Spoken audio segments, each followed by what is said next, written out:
This is the Bounty Hunter Videography Cinema Rig for the Sony FX30. Bounty Hunters, the investments that you make into your equipment determines whether or not you're a professional or an amateur.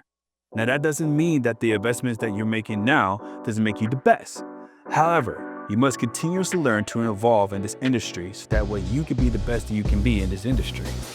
Today, we're going to take this Sony FX30 and turn it into an $8,000 to $10,000 cinema rig. Let's begin.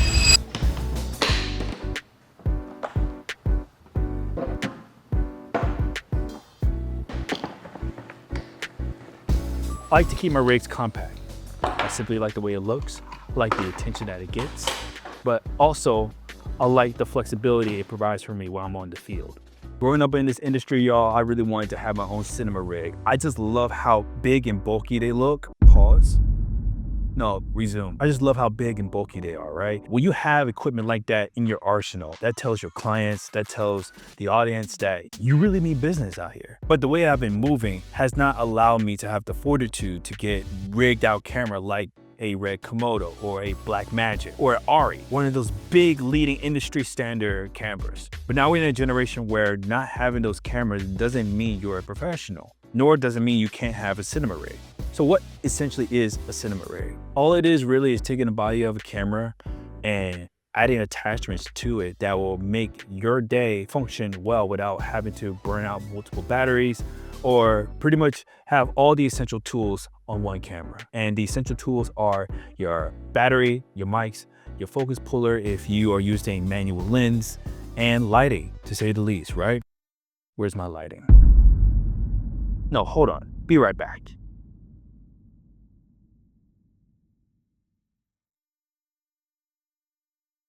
All right, I got the light. The reality is you don't need a Red Komodo or a Blackmagic to have those big rigs that you see on major film productions. Because nowadays your high value content is now on your phone. The question is, do you really need a cinema rig? Well, as the Bounty Hunter Videography, for example, yes, I do. For me personally, social media, these are your commercials to the bigger projects or the bigger opportunities that you're pursuing. Now, if social media is where you want to be, that's fine, but that's not the video that we're talking about today. The point is for me to earn the trust of my clients and the people that are surrounding me to show that I could do industry level jobs. I have to invest my time into this. I'll tell you this right now, this did not happen overnight. All of this, I promise you, this takes time.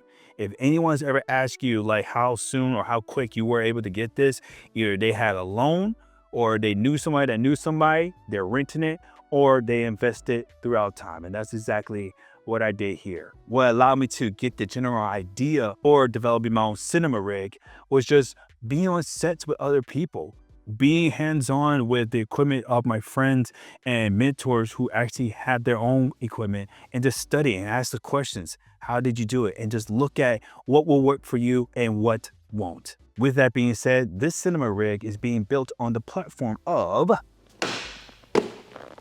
Ridgid Pro. Now, Ridgid Pro, I'm not sponsored by them. I would love to be, but I'm not. Let me get my focus back. Get the focus. Ridgid Pro, yes, I'm not sponsored by them, but I noticed that their products makes everything, like I mentioned before, compact, sleek, and smooth. And here's a perfect example of that. This is where we're building our platform of the FX30 on. And I love it.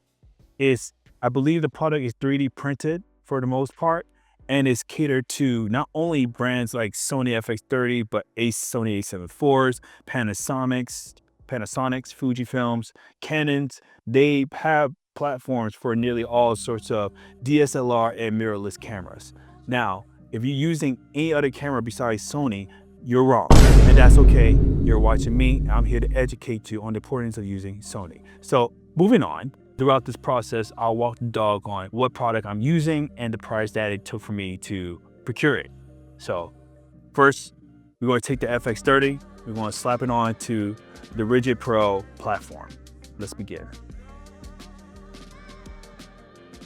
In order for this to work, all cameras need to have some form of camera cage that relates to the Ridgid Pro setup, because this allows you to add attachments single-handedly on the camera itself, but then adapt to other platforms for more capabilities. Just think of it like putting on Lego blocks. That's essentially what it is. You're building a foundation to add as many Lego blocks to your camera as possible. The only thing I didn't like is Rigid Pro specifically designed this for the Tilta cage for the Sony FX30, which wouldn't allow me to use the additional piece that comes on top of this platform.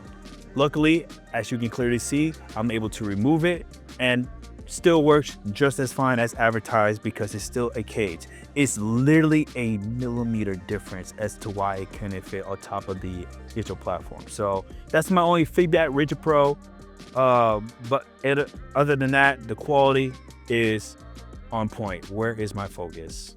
So the Sony FX30 has the estimate price range of $3,000 as an estimate, right? And that's just the body. Cool, that's it. Awesome. So that's part one of the cinema rig. Got it? Cool. The main reason for having a rig like this is to apply your power source, which is behind here, as well as like adding additional like lights, microphone handles, just so you can make this experience very comfortable for your style.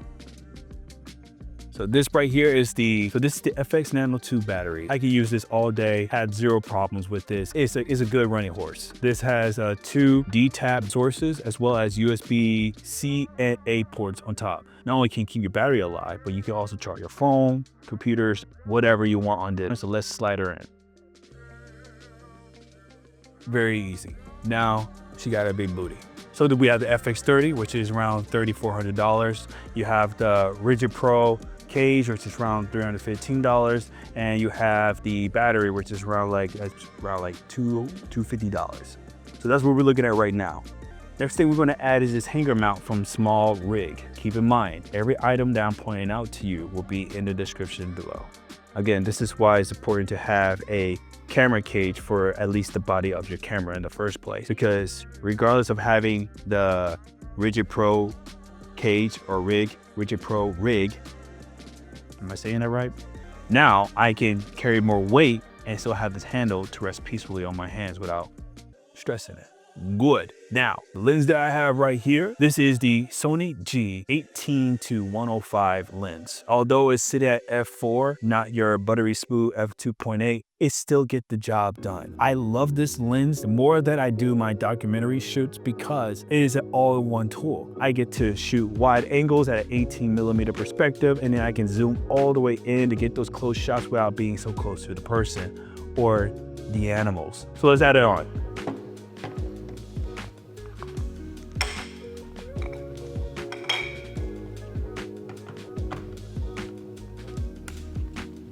Cool. Next item is a dummy battery. This is essential for you to use your power source from the rear of the camera to charge your camera without having to use your smaller batteries that drain out very quickly.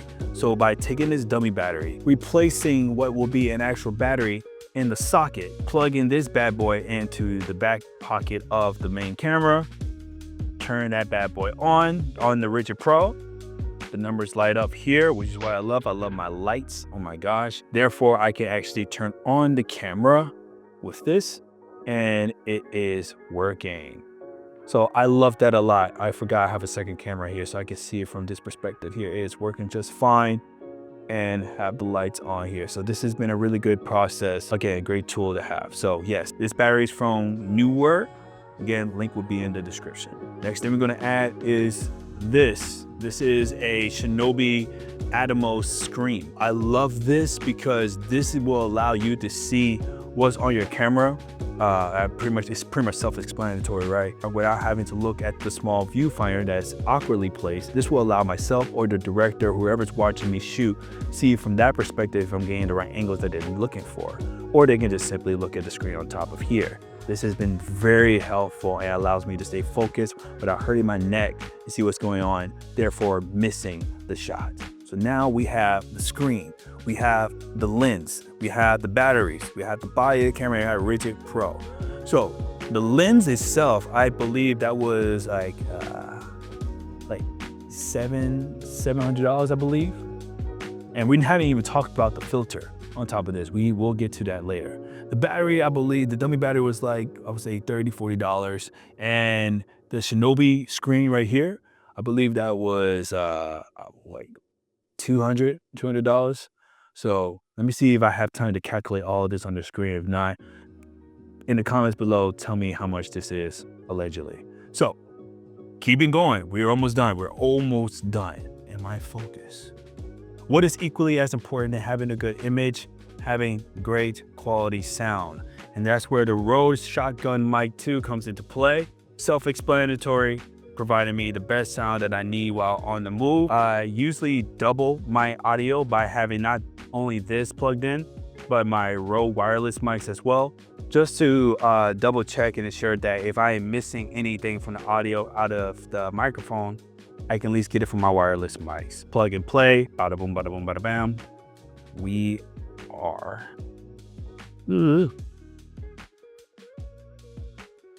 We are in there. There we go. Next thing we need is the lights. This right here is the DG Power Light wireless. Easy to use. I love it. Very freaking powerful. Perfect for on-the-go moves. Very bright, very powerful. I love it. You've never seen anything like this. It's going to be huge. Yeah, but it's really great tool to have.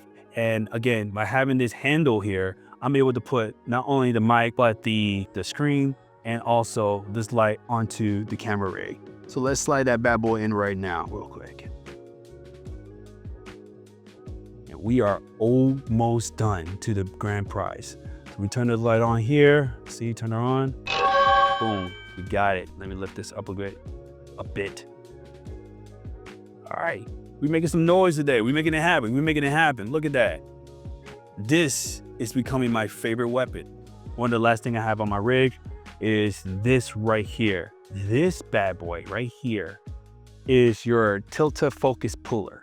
And I am so in love with this because this tool allows me to pull focus on a manual lens while on the camera or while away. So I really do love this a lot.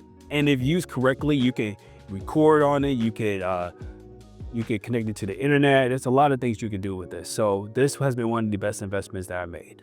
Now, the question may come while I install this as to why are you adding a focus puller on a camera rig that has a automatic zoom on it? Well, two things. One, for grip.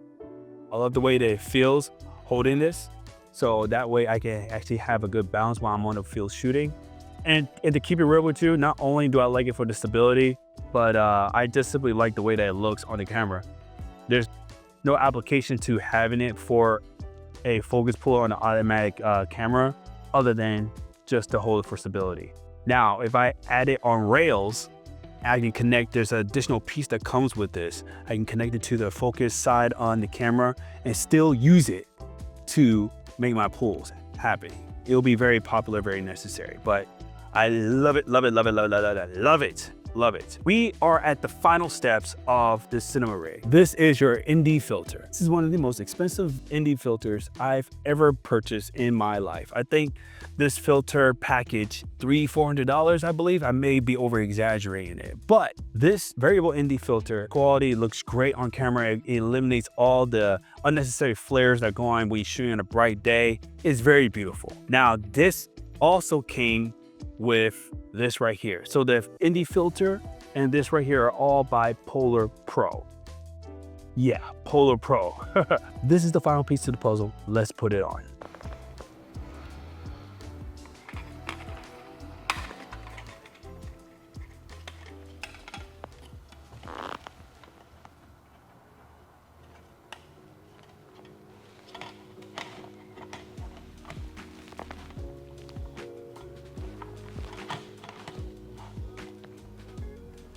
That's crazy. Usually it takes me forever to put this thing on. Okay, let's fix the setup on it. And there you go. This is the Bounty Hunter Videography Cinema Rig for the Sony FX30, brought to you by Rigid Pro. Main reason why you want to have a panel like this on top of your ND filter is really because you want to look cool. That's the only reason why. You're paying to look cool, pay to win, baby. That's what you gotta do in this industry, right? Although that's part of the case, what it really does is blocks the external sun, like I mentioned before, from coming inside the light, giving you that really crisp look when filming subjects in broad daylight. So love it. Has that great look. And now you have taken a consumer-friendly $3,500 Sony FX30 and turned it into pretty much a $8,000 to $10,000 cinema rig. So let me ask you this, is it worth building a cinema rig in 2025? Like I said before, your equipment determines whether or not you will be a professional or an amateur. Again, the equipment that you have now does not mean that you are not a professional. But if you want to get into those rooms where you can shoot those bigger music videos, get behind the scenes, those concerts, and tell very captivating stories, these elements here make your camera just as powerful and multi-capable than just having the basic camera out there on the lot. So thank you for those who've been DMing me talking about what is this camera, how did you get it set up, what are the parts to it. All that information is right here in this video, and the links to these items to make this particular cinema rig for the Sony FX30, my leg is scratching, will be in the description down below. So again, is it worth building a rig like this? Are you using Sony cameras for your projects? And if not, why aren't you Team Sony? Let me know down below. I am Trey G. Riley, the Bounty Hunter of videography, and this is my cinema rig. I'll see you next time.